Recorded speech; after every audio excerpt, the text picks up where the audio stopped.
आपका स्वागत है आपके अपने चैनल शुभम एक्सप्लेनर में। यह infinite evolution starting from zero का एपिसोड 2 है। तो चलिए शुरू करते हैं। उस नई स्टूडेंट का नाम बाइसुए था। लिंजी चेन को बाइसुए से कुछ फेंट ऑरा महसूस हुआ जो इंसानों जैसा नहीं था। जैसे ही बाइसुए अपने सीट पर बैठने गई, बाकी स्टूडेंट क्यूरियोसिटी से उसे देखने लगे। तभी सेन किंगहान हमारे मेन कैरेक्टर को धीरे से बोलती है कि बाइसुए के बाल बहुत सुंदर हैं, बिल्कुल विंटर के स्नोफ्लेक्स जैसे। लेकिन लिंजीचिन का मन बात करने का नहीं था।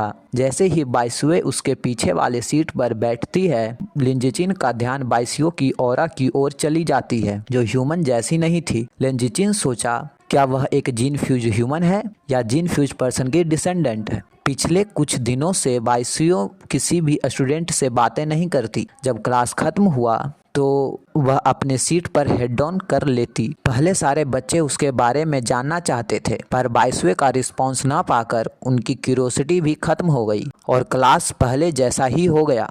करीब 1 साल बाद क्लास की शांति टूट गई। कुछ बच्चों ने नोटिस किया कि बाइसुए से कुछ अजीब सा व्हाइट लिक्विड बाहर निकल रहा था और वह इसके बारे में कुछ जानते भी नहीं थे, पर उसकी स्मेल अच्छी नहीं थी। तभी एक लड़के ने बाइसुए के ऊपर एक पूरा बोतल पानी डाल दिया। बाइसुए को बहुत बुरा लगा और वह अपने डेस्क पर रोने लगी। और वह लड़का जिसने पानी डाला था और उसके साथ कई बच्चे बाइसुए पर हंसने लगे। तभी लिंजीचिन सोचता है, यह क्या हो रहा है। मैं सोचता था बाइसुए डेंजरस है, तो वह रो क्यों रही है। तभी सेन किंगहान लिंजीचिन का पेट नेम साइचेन कहकर पुकारती है और कहती है, साओचेन, बाइसुए को हमारी मदद की जरूरत है, हमें उसकी मदद करनी चाहिए। तभी लिंजीचिन उस बुली लड़के के पास जाकर अपनी हाथ को उसके कंधे पर रखकर डरावनी शक्ल को बनाते हुए कहता है कि बाइसुए की डेस्क से पानी साफ करो।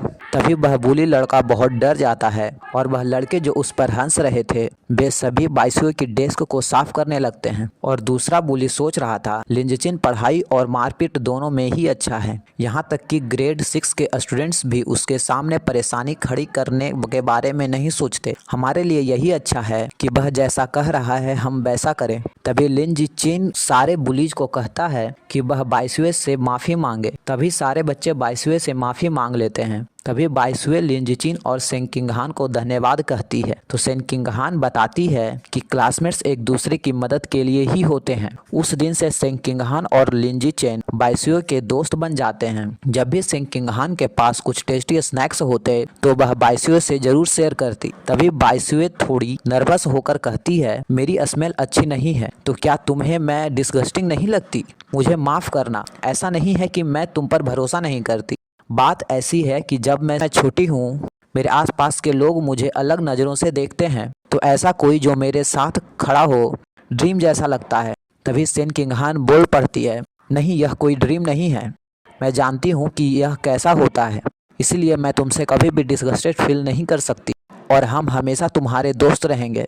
तभी बाइसुए सेन किंगहान के गले लगकर खुशी से रोते हुए धन्यवाद कहती है और वह उन दोनों के पेट नेम हानहान एंड साओचैन बुलाकर कहती है, तुम हमेशा मुझे अपने स्नैक्स देती हो और तुम मेरे दोस्त भी हो, इसलिए मैं भी तुम्हें कुछ देना चाहती हूँ। वह अपने गले से एक नेकलेस निकालकर हानहान को देते हुए बोलती है कि यह उसकी माँ ने उसे उसके पिछले जन्मदिन पर तोहफा दिया था और मैं आशा करती हूँ कि हम हमेशा दोस्त बने रहेंगे। तभी हानहान भी नेकलेस लेकर उस पल को सेलिब्रेट करती है। उसी समय जब सेन किंगहान सोच रही थी कि वह हमेशा दोस्त रहेंगे, तभी उसे लिंजीचिन बताता है कि बाइसुए का ट्रांसफर हो गया है। उसने अपनी आंखों से बाइसुए को विड्रॉल पेपर को भरते देखा था। तभी वह याद करता है कि प्रिंसिपल रूम में बाइसुए के साथ एक साइबॉर्ग सूट बूट में आया था और वह उसे ले जाने की बातें कर रहा था। तभी लिंजीचिन को यह एहसास हुआ कि बाइसुए की आइडेंटिटी सिंपल नहीं है। उस दिन के बाद वह बाइसुए से कभी नहीं मिला। अगला सीन लिंजीचिन का उसकी माँ को मसाज देते हुए दिखाया जाता है। लिंजीचिन मसाज करते हुए टीवी में देखता है कि वह क्योटो प्रोडिजी 10 साल की उम्र में एक बीस्ट जीन्स से फ्यूज हो गया है। तभी लिंजीचिन इसे देखकर हैरान रह जाता है